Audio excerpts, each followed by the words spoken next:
ছিলেন যে মুরব্বি মুরব্বি মুরব্বি মুরব্বি। এবং দেখবেন এখন উনি নতুন করে আরেকটা জায়গায় বলেছে যে এখন আর মুরব্বি বলা যাবে না, সোনামণিরা তোমরা যেও না। এখন এইটাও আবার ভাইরাল হওয়ার একটা পর্যায়ে চলে গেছে। না মুরব্বি কম যেত না, এক মুরব্বি কইয়া তখন আমি আর রাস্তা দিয়ে হাঁটতাম পারি না। এই সোনামণি বসো, জান তুই টেকে হ্যাঁ নয়। তো মুরব্বি এটা দিয়ে কিন্তু আমরা অন্তত দেখেছি যে বিপ্লবের সময় এটা জালেমদের বিরুদ্ধে একটা প্রতিবাদী শব্দ হয়ে উঠেছে। এটা বিজয়ের সময় এমন একটা ট্রেন্ডিং হয়ে গেছে, দেওয়ালে দেওয়ালে লিখে রাখছে যে মুরব্বি মুরব্বি মুরব্বি লিখে এখন সিএনজির মধ্যে লেখা হচ্ছে, হুন্ডার সামনে লাগানো হচ্ছে, হুন্ডায় সিএনজিতে সব কিছুতে অটোতে। তো আমরা এই জাতীয় কথা ভাইরাল করার চাইতে আমরা সুন্দর যে মেসেজগুলো আছে সেগুলো ভাইরাল করার চেষ্টা করি। একটা সময় আমরা দেখেছি যে বুঝলে বুঝপাতা না বুঝলে তেজপাতা, এগুলো ভাইরাল হয়েছে, সমাজের তেমন কোনো কল্যাণ আসে নাই। আমরা দেখেছি একটা সময় যে ঢেলে দেই বিরাট ভাইরাল হয়েছে, এগুলো সমাজের তেমন কোনো কল্যাণ আসেনি।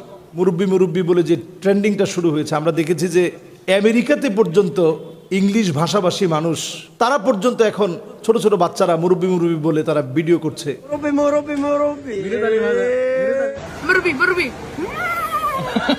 এবং সেই রিলসগুলো এখন প্রচার হচ্ছে।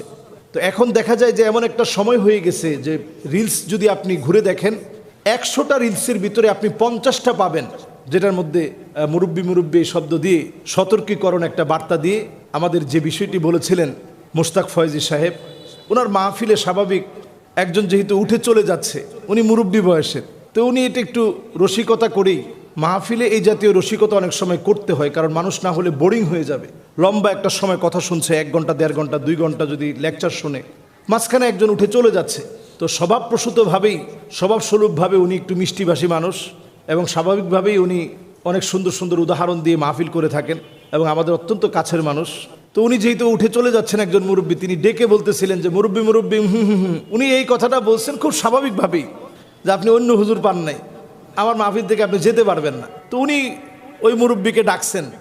আসলে আমরা অনেক সময় আনন্দ যোগানোর জন্য অনেক শব্দই আমরা বলে থাকি এবং সহজেই আমরা অনেক বাক্যালাপে আমরা অনেক আনন্দ পাই এবং উদ্দেশ্য যাই হোক আমরা সেটা চিন্তা করি না। তো এটা আমরা যদি এইভাবে করি, যে সমস্যার দিকটা সেটা হচ্ছে মুরব্বীদেরকে কোনোভাবে অপমান করা যাবে না। রসুল করিম সাল্লাল্লাহু আলাইহি ওয়াসাল্লাম হাদিসের ভিতরে বলেছেন যে লাইসা মিন্না মাল্লাম ইয়ারহাম সগীরানা ওয়ালাম ইউআক্কির কাবীরানা ফালাইসা মিন্না। ওই লোকটা আমার দলভুক্ত হতে পারে না যে ছোটদেরকে স্নেহ করে না, মুরব্বীদেরকে সম্মান করে না। আমাদের দেশে যারা জুলুম করেছিল তারা অধিকাংশই সবাই মুরব্বী ছিল। 15 বছর 16 বছর যারা ক্ষমতায় ছিল তারা অধিকাংশই মুরব্বী থাকার কারণে সবাই এই মুরব্বী মুরব্বী শব্দটাকে এমনভাবে এনেছে। এখন সকল ক্ষেত্রেই আপনারা মুরব্বীদেরকে যদি এই শব্দগুলো দিয়ে যদি ক্রিটিসাইজ করে কথা বলেন, এটা আমাদের জন্য অসুন্দর হবে। এই অসুন্দরটা এমন অসুন্দর হবে যেটা রাসূল সাল্লাল্লাহু আলাইহি সাল্লাম অপছন্দ করতেন। এজন্য আমরা মুরব্বীদেরকে ছোট করব না, বরং এটা হাসির একটা শব্দ ছিল, শুধু আনন্দের জায়গায় এটা আমরা রাখবো। আর এখন থেকে আমরা ভালো ভালো ওনার যে সুন্দর ওয়াজগুলো আছে সেগুলো প্রচার করার চেষ্টা করি। এটা তো হলো অনেক দিন, এখন নতুন কিছু প্রচার করার চেষ্টা করি।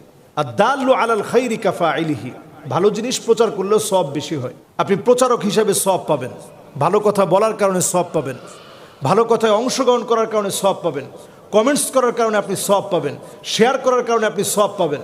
সুতরাং এই জাতীয় কাজগুলো এখন মনে হয় কমিয়ে আনার সময় হয়েছে।